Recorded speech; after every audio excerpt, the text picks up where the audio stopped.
तो चलिए आज हम लोग कुछ प्रॉब्लम्स डिस्कस करेंगे related to quadratic equation and expression. लेकिन उससे पहले कि पिछले एपिसोड में देख चुके थे कि जितना भी ऑड डिग्री इक्वेशन है उसको कम से कम एक रियल रूट होगा जिसका कि साइन लास्ट टर्म के साइन के अपोजिट साइन का होगा, वो हम समझा चुके थे। उसी तरह से जितना भी इवेंट डिग्री इक्वेशन है, जैसे एक क्वाड्रेटिक इवेंट डिग्री इक्वेशन है, ठीक है, तो एवरी इवेंट डिग्री इक्वेशन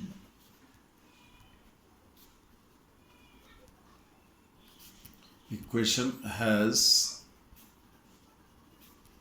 बिना निकाले ये आप कंफर्म होकर के कह सकते हैं कि जितना भी even degree equation has at least two real roots,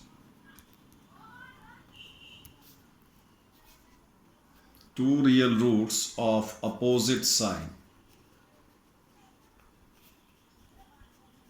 Every event degree equation has at least two real roots of opposite sign provided the coefficient of the highest degree term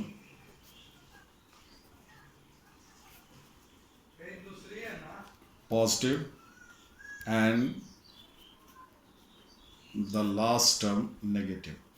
जितना भी इवेंट डिग्री इक्वेशन है, जैसे quadratic एक even degree equation है, ठीक है, जैसे हम ये इक्वेशन लेते हैं x square plus 2x minus 3 equal to 0, ये एक इवेंट डिग्री इक्वेशन है। क्यों? एक्स स्क्वायर, एक्स का मैक्सिमम पावर 2 है, ये 2 डिग्री का पॉलिनोमियल और 2 इवेंट है, इसलिए इवेंट डिग्री इक्वेशन है। तो जितना भी इवेंट डिग्री इक्वेशन हो, 4 डिग्री का हो, 6 डिग्री का हो, उसका 2 रूट, क्वाड्रेटिक का तो सिर्फ 2 ही रूट होता है। अगर कोई 4 डिग्री का पॉलिनोमियल होता तो उसके 4 रूट्स में से 2 रूट को आप रियल कंफर्म कर सकते थे, 2 रूट आप बता सकते थे कि रियल होगा और अपोजिट साइन का होगा। उसके लिए जरूरी ये है कि हाईएस्ट डिग्री टर्म का कोएफिशिएंट पॉजिटिव होना चाहिए और लास्ट टर्म नेगेटिव। यहाँ भी देखिए हाईएस्ट डिग्री टर्म का कोएफिशिएंट पॉजिटिव है, 1 है, और लास्ट टर्म नेगेटिव है, तो इसका एक रूट पॉजिटिव और एक रूट नेगेटिव होना तय है। इसका जैसे आप निकालेंगे तो आपको एक रूट, इसका देखिए सम ऑफ कोएफिशिएंट 0 आ रहा है, ठीक है, इसका एक 1, इसका एक रूट हो गया। अगर आप निकाले x बराबर minus b plus minus root under b square minus 4ac 12/2a 2, तो माइनस 2 प्लस माइनस 4/2, तो एक रूट 1 हो गया। क्लियर? एक रूट माइनस 3 हो गया, एक पॉजिटिव और एक नेगेटिव रूट। क्लियर कट दिख रहा है आपको? ठीक है, तो जितना भी इवेंट डिग्री इक्वेशन है उसको कम से कम 2 रियल रूट होगा। क्वाड्रेटिक का 2 ही तो रूट होता है, ठीक है, तो इसलिए जिसमें से कि एक पॉजिटिव होगा और एक नेगेटिव होगा। लेकिन उसके लिए शर्त यह है कि हाईएस्ट डिग्री टर्म का कोएफिशिएंट पॉजिटिव होना चाहिए और लास्ट टर्म नेगेटिव हो, तभी आप ऐसा कह सकते हैं। क्लियर? ठीक है, जैसे मान लीजिए अगर आप इसके बारे में कहें कि x to the power 4 minus 1, ये इक्वेशन इनकम्प्लीट है, 4 डिग्री का पॉलिनोमियल है, इसको इन टोटल 4 रूट्स होगा, लेकिन चारों का चारों रूट रियल ही होगा, ये जरूरी नहीं है। ठीक है, याद रखिए रियल नंबर ही पॉजिटिव या नेगेटिव होता है। कॉम्प्लेक्स नंबर जो है पॉजिटिव नेगेटिव किसी से बड़ा छोटा, that is complex numbers can not be compared. अगर कहे कि रूट्स पॉजिटिव है या नेगेटिव है, इसका मतलब रूट्स रियल है। 0 भी रियल नंबर है, 0 से बड़ा नंबर, 0 से छोटा, ठीक है, तो इसका टोटल 4 रूट्स होगा, रियल या कॉम्प्लेक्स। अब चूंकि इसमें हाईएस्ट डिग्री टर्म का कोएफिशिएंट 1 है पॉजिटिव और ये लास्ट टर्म बनेगा, ये नेगेटिव है, ठीक है, इसलिए इस 4 में से इसका 2 रूट रियल होगा, जिसमें से कि एक पॉजिटिव होगा और एक नेगेटिव होगा। देखिए x बराबर 1 और माइनस 1, इसका 2 रूट है जो कि रियल है, जिसमें से कि एक पॉजिटिव है और एक नेगेटिव। आप इनफैक्ट आप इसको अगर करें तो x square minus 1 into x square plus 1, 2 में इसको 0 करोगे तो x का ये 2 मान आएगा प्लस माइनस 1, और इसको अगर आप 0 करते हैं तो एक्स स्क्वायर बराबर minus 1 means I square, x बराबर प्लस माइनस आई। 2 इमेजिनरी रूट, 2 रियल रूट, ये जो 2 रियल रूट आया उसमें से देखिए अपोजिट साइन का है। ठीक है, चलिए अब आप और कुछ सवाल लिया जाए, बीच बीच में जो भी है कुछ रॉलेस थ्योरम से रिलेटेड सवाल है, उसका एप्लीकेशन है थ्योरी ऑफ इक्वेशन में, वो भी हम समझाएंगे। फिलहाल कुछ प्रॉब्लम्स लेते हैं, ठीक है।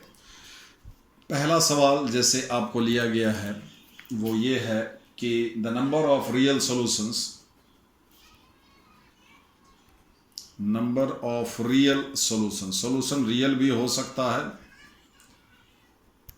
Of x minus 1 by x square minus 4 2 minus 1 by x square minus 4। अब देखिए कोई इक्वेशन को सॉल्व कीजिएगा, इक्वेशन मीनिंगफुल होना चाहिए। मीनिंगलेस चीज को आप आगे नहीं बढ़ा सकते हैं।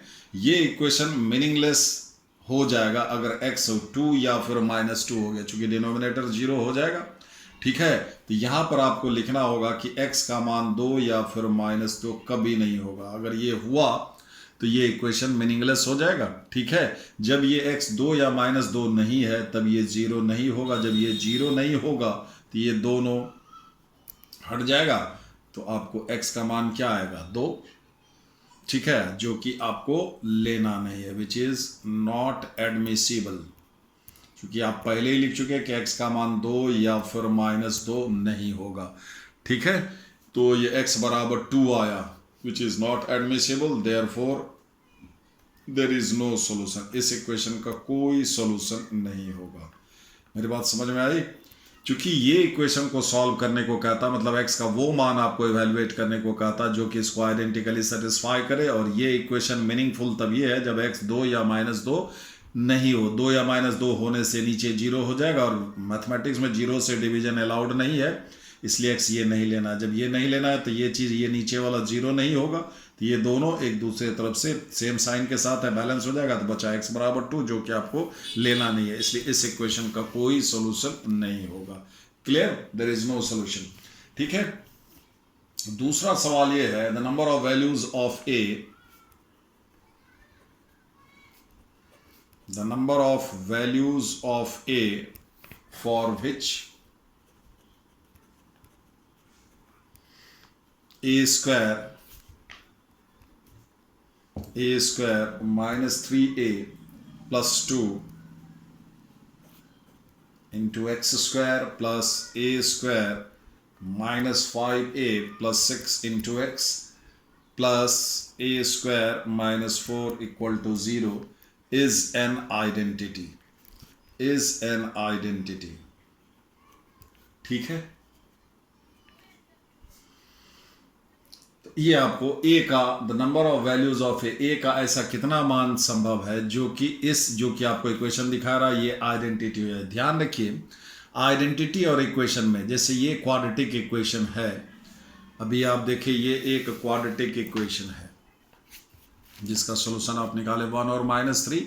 ये एक क्वाड्रेटिक इक्वेशन, ये इक्वेशन है। इक्वेशन जितना डिग्री का है उतना ही उसका सोल्यूशन होगा, रियल या फिर कॉम्प्लेक्स। तो इक्वेशन और आइडेंटिटी में ये फर्क है कि an equation is true for only limited values. जितना डिग्री का है उतना ही उसको 0 होगा, उतना ही वैल्यू के लिए सेटिस्फाई होगा। लेकिन an identity is true for any value of x। अगर कोई क्वाड्रेटिक लेते हो ax square plus bx plus c, ax square plus bx plus c equal to 0, अगर ये इक्वेशन है, अगर ये इक्वेशन है तो x का 2 ही मान मिलेगा। ठीक है, अगर ये आइडेंटिटी हो जाए then it is true, if it is an identity then it is true for any value of x, then it is true, then it is satisfied by any values of x। ठीक है, x की जगह पर जो इच्छा हो वो आप डाल देंगे, इसके लिए ये LHS 0 के बराबर हो जाएगा। और आप समझते हैं चूंकि ये क्वाड्रेटिक है तो x का 2 ही मान निकलेगा 0 करने वाला, लेकिन आइडेंटिटी है तो ये क्या ये हो जाता है कि x के किसी भी मान के लिए ये 0 के बराबर आ जाएगा। और ये तभी संभव है जब आप a की जगह पर 0 ले लें, a 0 ले लें, b भी 0 ले लें और c भी 0 ले लें। अब a b c 0 हो जाए तब तक x की जगह पर कुछ भी आप रखें ये 0 के बराबर होगा। ठीक है, सो अगर ये क्वाड्रेटिक को आइडेंटिटी होना है तो इसका सारा कोफिशिएंट्स को अलग अलग 0 करना होगा। समझ गए? आप इसको आप ऐसे भी समझ सकते हैं कि ax square plus bx plus c बराबर ये 0 को लिखे 0x स्क्वायर 0x प्लस 0, इसको इक्वेट कर लेंगे ऐसे करके। ठीक है, उसी तरह से ध्यान रखिए, एक इक्वेशन और आइडेंटिटी में क्या फर्क है। Identity is true for any value of x. अगर कोई पॉलिनोमियल दिख रहा है और कह रहा है कि ये आइडेंटिटी है, तो आइडेंटिटी एक्स के जिस किसी में भी वो इक्वेशन लिखा हुआ, आइडेंटिटी लिखा हुआ, जो भी वेरिएबल इस्तेमाल किया गया है, उसके कोफिशिएंट्स को आपको जीरो इक्वेट करना होगा अलग अलग, ठीक है, अगर वो आइडेंटिटी है। तो यहां ये देखने में लग रहा है कि ये क्वाड्रेटिक है, लेकिन कहा यह जा रहा है कि this is an identity, is an identity. तो जाहिर है इसको जीरो करेंगे, इसको जीरो करेंगे, इसको जीरो करेंगे, अलग अलग, ठीक है, हैं? सो क्या हो जाएगा आपका ए स्क्वायर माइनस 3a प्लस 2 बराबर 0। इससे आपको मिलेगा a 1 और 2। फिर आपको ए स्क्वायर माइनस 5a प्लस 6 बराबर 0। इससे मिलेगा x का मान 2 और 3। फिर आपको ए स्क्वायर माइनस 4 बराबर 0। इससे आपको मिलेगा a माइनस 2 और 2, and this one is the common. दो सब में आया है, a का यही मान संभव है, ओनली वन वैल्यू, ठीक है। The number of values of a is 1, ठीक है। Number of values of a is 1, सिर्फ एक मात्र मान। अब -2 के लिए सिर्फ ये सबसे लास्ट वाला 0 होगा, ये नहीं होगा, ये नहीं होगा, तीनों कोफिशिएंट्स को 0 होना जरूरी है। क्लियर, ठीक है। नेक्स्ट प्रॉब्लम लेते हैं। इसी तरह से एक आइडेंटिटी है, आपको ये खुद से कर लेंगे। The number of values of the pair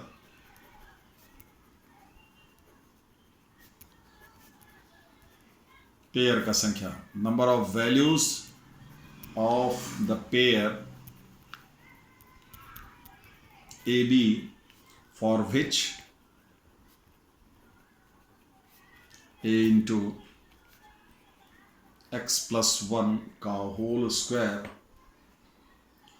plus B into x square minus 3x plus 2 plus x plus 1 बराबर 0। इसमें दो आर्बिटरी कांस्टेंट इन्वॉल्व है, a और b। Is an identity, is an identity in x। Clear. तो number of values of the pair, ये pair ऐसा A B कितना ऐसा संभव है, 1 2 या 4, यहां पेयर पूछा जा रहा है। जबकि ये अगर आप इस स्क्वायर को ब्रेक करते थे क्वाड्रेटिक आ जाएगा, ठीक है। लेकिन ये कह रहा है कि ये एक आइडेंटिटी। सबसे पहले तो आप इसको क्वाड्रेटिक में इक्वेशन के फॉर्म में पहले हाईएस्ट डिग्री वाला टर्म, फिर उससे एक कम वाला, फिर उससे ऐसे डिक्रीजिंग ऑर्डर में। तो देखिए इसको ब्रेक करेंगे तो ए एक्स स्क्वायर, तो यहाँ पर आ जाएगा आपका a plus b x square. फिर x वाला टर्म लिखिए 2a माइनस 3b, यहाँ पर भी है, plus 1 into x, and the constant term a plus 2b plus 1 बराबर 0। अब ये is an identity, अब ये आइडेंटिटी है, ठीक है। therefore आप क्या करेंगे, a प्लस b को 0 करेंगे, 2a माइनस 3b प्लस 1 को 0 करेंगे, a प्लस 2b प्लस 1 को 0 करेंगे। इसको सॉल्व करके a और b का मान आप निकाल लेंगे, ठीक है। कितना ऐसा मिलता है a और b का मान, तीनों से साइमल्टेनियसली सॉल्व करके। क्लियर, ठीक है, ठीक है, ये हो गया। अब आप आगे आए, जो नेक्स्ट प्रॉब्लम ले रहे हैं वो है द पॉलिनोमियल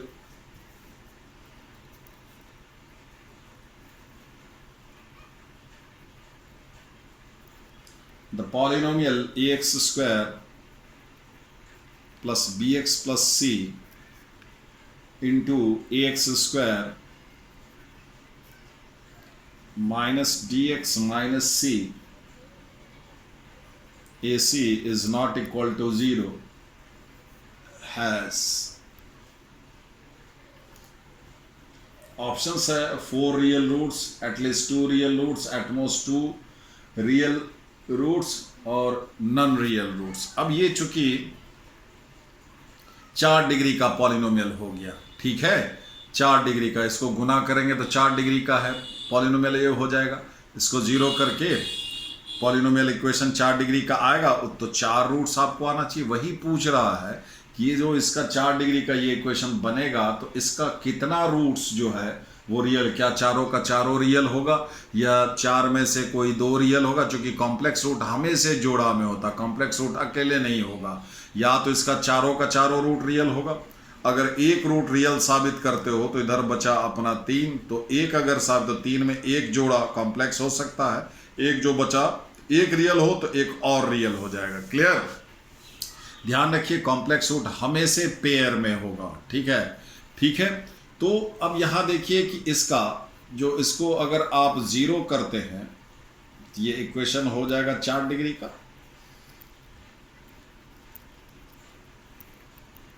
अब इसको अलग अलग अगर 0 करते हो, जो दो चीज का प्रोडक्ट है, ax² plus bx plus c equal to 0, ये क्वाड्रेटिक हुआ, और ax² minus dx minus c, इस दोनों क्वाड्रेटिक के प्रोडक्ट से ये बाई क्वाड्रेटिक बना हुआ है। अब इस इक्वेशन का, इस क्वाड्रेटिक का अगर रूट्स रियल हो गया तो इसका 2 ठो रूट रियल हो गया, क्योंकि इसका रूट इसका भी रूट है। x के जिस वैल्यू से ये 0 होगा उससे ये 0 हो गया, मतलब ये इक्वेशन सेटिस्फाई हो जाएगा। x के जिस 2 वैल्यू से ये 0 होगा उससे ये 0 हुआ यहाँ, मतलब ये 0 हो जाएगा। मतलब इस दोनों क्वाड्रेटिक का रूट ही इस इक्वेशन का रूट्स है। अगर इस दोनों क्वाड्रेटिक में से किसी भी एक क्वाड्रेटिक का रूट रियल हो जाए तो इस पॉलिनोमियल का कम से कम 2 रूट रियल हो जाएगा। अगर इसका भी रूट रियल हो गया, इसका भी रूट रियल हो गया, तो इसका रूट, चूंकि इसका भी रूट है, इसका रूट, इसका भी रूट है, इसलिए अगर इसका भी रूट रियल और इसका भी रूट रियल तो इस बाय क्वाड्रेटिक का चारों रूट रियल हो जाएगा। ठीक है, अगर किसी एक का भी आप साबित कर देते हैं, इसमें से किसी एक का भी रूट रियल है तो इसका 2 ठो रूट रियल हो जाएगा।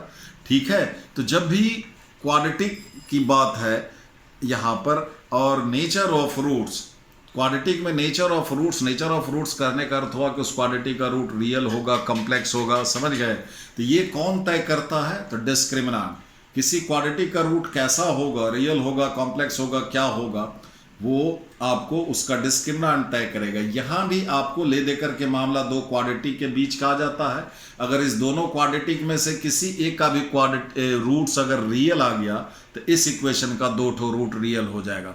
तो क्वाड्रेटिक की बात है और रूट्स रियल है या नहीं ये सोचना है, तो वो तय करेगा इसका डिस्क्रिमिनेंट। ठीक है, तो जब भी आपको एक से ज्यादा 2 क्वाड्रेटिक हो, है ना, और नेचर ऑफ रूट्स के बारे में डिस्कस करना हो, नेचर ऑफ रूट्स के बारे में पता करना हो, और नेचर ऑफ रूट्स कौन तय करता है? तो क्वाड्रेटिक का डिस्क्रिमिनेंट। ठीक है, तो जब भी 2 क्वाड्रेटिक इक्वेशन रहे और नेचर ऑफ रूट्स के बारे में सवाल हो तो आप क्या करें? उस दोनों क्वाड्रेटिक का डिस्क्रिमिनेंट, कुछ मान लीजिए, एक का मान लीजिए d1, एक का मान लीजिए d2, दोनों का डिस्क्रिमिनेंट को आप जोड़िए, d1 प्लस d2। देखिए इसका d1, इसका डिस्क्रिमिनेंट क्या हो जाएगा? b² माइनस 4ac, और उसका b² माइनस 4ac, और d2 कितना हो जाएगा? d² plus 4ac। क्लियर? तो d1 प्लस d2 आपको अल्टीमेटली क्या आ रहा है? b² plus d², d1 plus d2 बराबर आ रहा है b² जोड़ d²। ये 2 स्क्वायर का जोड़ है, ऑलवेज पॉजिटिव। ठीक है, तो यहां क्या देख रहे हैं आप? d1 d2 क्या है? नंबर है। अब देखिए 2 नंबर को जोड़ने से अगर पॉजिटिव आ रहा है तो जाहिर है इस दोनों का दोनों तो नेगेटिव होगा नहीं। 2 नेगेटिव को जोड़ने से थोड़ी ना पॉजिटिव आता है। या तो दोनों पॉजिटिव होगा या दोनों में से कम एक रूट जरूर पॉजिटिव होगा। एक नेगेटिव अगर हुआ भी तो उसका मैग्नीट्यूड पॉजिटिव से कम होगा। समझ गए? तो 2 नंबर को जोड़ने से अगर पॉजिटिव आ जाए तो डेफिनेटली दोनों में से कम एक जरूर पॉजिटिव होगा, दोनों का दोनों नेगेटिव नहीं हो सकता है। तो इसका अर्थ हुआ कि आइदर d1 ग्रेटर देन 0 और d2 ग्रेटर देन 0। अगर d1 ग्रेटर देन 0 हुआ तो इसका दोनों रूट रियल हो जाएगा, तो इसका 2 रूट रियल हो जाएगा। अगर d2 ग्रेटर देन 0 हुआ तो इसका रूट्स रियल हो जाएगा, इसका रूट इसका भी रूट है, इसलिए इसका 2 रूट होगा। मतलब चूंकि d1 प्लस d2 ये पॉजिटिव आ रहा है तो इसका कम से कम 2 रूट रियल हो जाएगा। ठीक है, therefore the given equation has at least two real roots. चलिए इसके बाद कुछ और प्रॉब्लम होंगे, फिलहाल इसको देखा जाए।